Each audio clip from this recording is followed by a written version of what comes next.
Tatlong lalaki na huli naman sa pagbebenta ng solbenta. Malapit lamang sa isang himpilan ng pulisya. May mga menor de edad pa. Detalye na balita mula kay Boy Gonzales sa RH29. Boy, good morning. Good morning, Kuya Angel. Tatlo kataong na inaresto na Manila Department of Social Welfare o MDSW at mga pulis sa follow-up operation laban sa mga nagbebenta ng solvent sa mga menor de edad sa Divisoria, Tondo, Manila.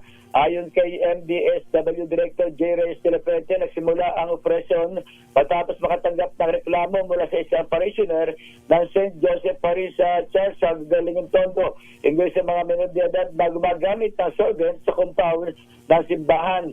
Agad na nagsagawa ng reach out operation ng MDSW rescue team at nailigtas ang tatlong menor de edad, isa mula sa Manila at dalawa mula sa Caloocan City.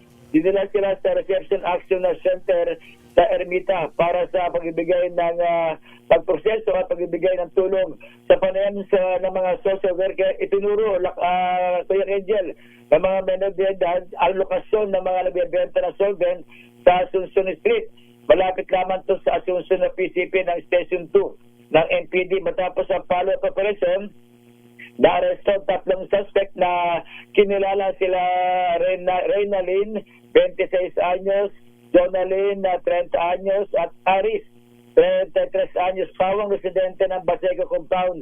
Na-recover sa kanila ang 10 litro ng solvent at isang sachet ng sabu mula kay Pigora at ang tatlo ay dinala na sa MPD Police Station 2 para sa investigasyon. Sa parehong operasyon, 4 pang individual, 3 menor de edad at isang nasa hustong gulang ang nailigtas at dinala na sa RAC para sa tulong at intervention ng mga social worker. Ito si Boy Gonzales para sa Disares, una sa Pilipinas, una sa Pilipino.